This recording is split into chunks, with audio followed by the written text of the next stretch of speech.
আসসালামু আলাইকুম, সবাইকে স্বাগতম আমার এই ভিডিওতে। এই ভিডিওটা আসলাম এই কারণে যে আসলে টাকার কাছে আসলে সবই বিক্রি হয়ে যায়। টাকার কাছে মান সম্মান সবই বিক্রি হয়। টাকা দিয়ে মান সম্মান বাঁচানো যায়। টাকা দিয়ে যা দোষ ত্রুটি যা আছে সব দূর করা যায়। সেটা আমরা আবারও প্রমাণ করলো আমাদের ন্যাশনাল টিমের cricketer pace star Taskin Ahmed.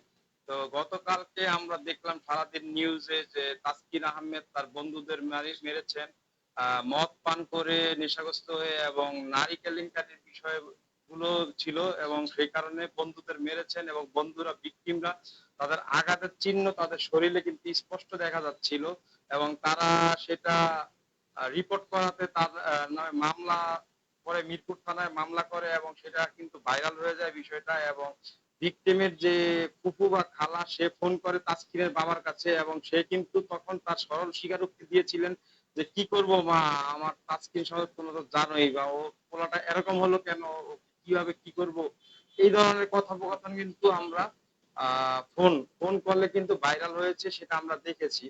তো একদিন যেতেও পারলো না, বিকাল বেলায় তারা টাকা দিয়ে কিন্তু সমঝোতা করলো, এবং বিকাল বেলা সেই খালা এবং সেই যে ভিকটিম বন্ধু সেই কেস তুলে নিতে আসলো তাসকিনের কেরিয়ার বাঁচাতে। তাসকিন টাকা দিয়ে তার মুখ বন্ধ করলো। না হলে তাসকিনের বাবা তো আসলে এই কথা বলতো না। সেটা আমরা আসলে কি বলবো, বাংলাদেশের জাতীয় দলের ম্যাক্সিমাম ক্রিকেটারদের কিন্তু এই ধরনের বিষয়বস্তুগুলো কিন্তু বারবার আমাদের সামনে আসছে। যেমন আমরা দেখেছিলাম রুবেল হোসেনের ব্যাপারে, নাসির হোসেন, সাব্বির রহমান, আরো অনেক, শহীদুল ইসলাম নামে একটা বলার ছিল সে, আলামিন, তারপরে মোসাদ্দেক, এই যে এখন তাসকিনের, বা আরো অনেক সাদাত হোসেন, এরকম তাদের বহুত, তারা যে স্টারডমটা পায় সেই স্টারডমটা তারা ধরে রাখতে পারে না, এবং তারা সেই স্টারডমের অহংকারী কিন্তু তারা মানুষের সাথে ভালো ব্যবহার করে না, এবং একের পর এক এইসব নিউজ গুলো জাতীয় দলের প্লেয়াররা তাদের কিছু টাকা হলেই বা তাদের ফেম হয়ে গেলেই তারা এই ধরনের অশোভন আচরণ এবং এই ভাইরাল বা নেককারজনক কাজগুলো করে। এবং তাসকিন যা করেছে এটা নেককারজনক করেছে, এবং সে তার পক্ষে যে সাফাই গাইতেছে এটা একদম ভুল। এটা অবশ্যই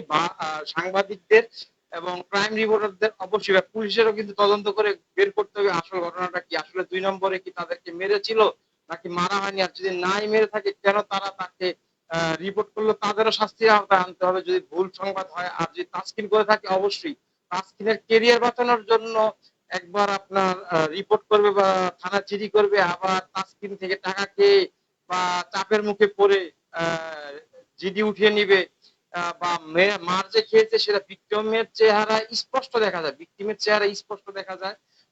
তার শরীরে অনেকগুলো দাগ, 2 বন্ধু যে তারা রিপোর্ট করেছিল সেই রিপোর্টটা কিন্তু আপনারা যদি দেখেন ইউটিউবে পাবেন বা ফেসবুকেও পাবেন। এই রিপোর্টে কিন্তু স্পষ্ট দেখা যাচ্ছে যে ভিকটিমদের গায়ে কি ধরনের আঘাতের চিহ্ন।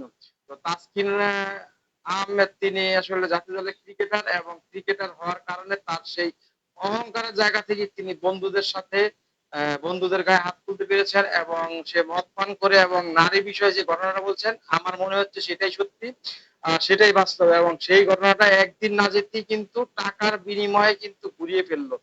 আপনাদের কি মনে হচ্ছে অবশ্যই কমেন্ট করে জানাবেন। ধন্যবাদ সবাইকে ভিডিওটি দেখার জন্য। আসসালামু আলাইকুম।